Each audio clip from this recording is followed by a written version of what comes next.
Hi viewers, நான் உங்கள் ஷாம் பேசுகிறேன்.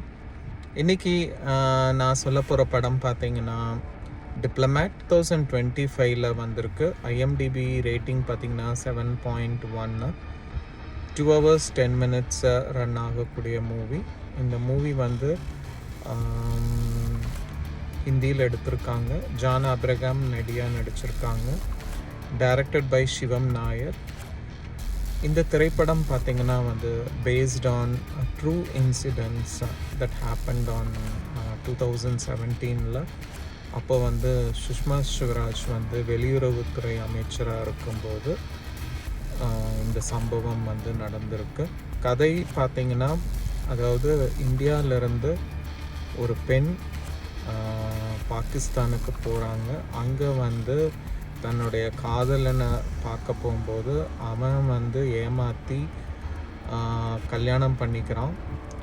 அப்புறம்தான் தெரியுது அது வந்து ஒரு ஹியூமன் டிராஃபிக்கிங்கில் வந்து அவங்க மாட்டிட்டாங்கன்ட்டு. ஸோ பாகிஸ்தான்லேருந்து அவங்க இந்தியன் எம்பசி, அதாவது பாகிஸ்தானுக்குள்ளே இருக்கிற இந்தியன் எம்பசிக்கு வராங்க.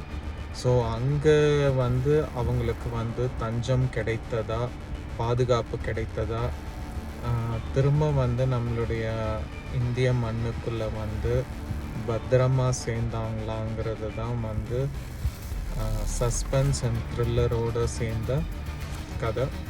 இதில் ஜான் ஆப்ரகாம் வந்து அவருடைய பழைய மூவிஸ்லாம் பார்த்திங்கன்னா ரொம்பவே நல்லா நடிச்சிருப்பார். லைக் ரா ஏஜென்ட் மூவிஸ் எல்லாம் வந்து ரொம்பவே நல்லாயிருக்கும். இந்த மூவியும் பார்த்திங்கன்னா வந்து இந்தியன் எம்பசியில் வந்து அவர் வந்து ஒரு மேலதிகாரியாக இருக்கார்.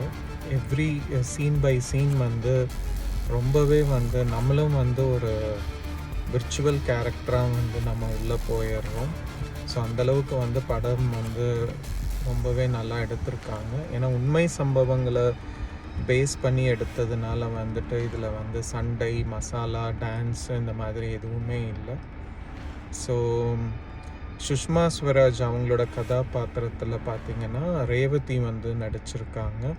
2 நாடுகள் சம்மந்தப்பட்ட விஷயம், அதை வந்து நம்மளுடைய இந்திய அரசாங்கம் வந்து எப்படி அதை வந்து சுமூகமாக வந்து ஹேண்டில் பண்ணாங்க அப்படிங்கிறது தான் கதை. பாருங்கள், எந்த குடும்பமும் நாடும் பெண்களை சமமாக மதிக்கிறாங்களோ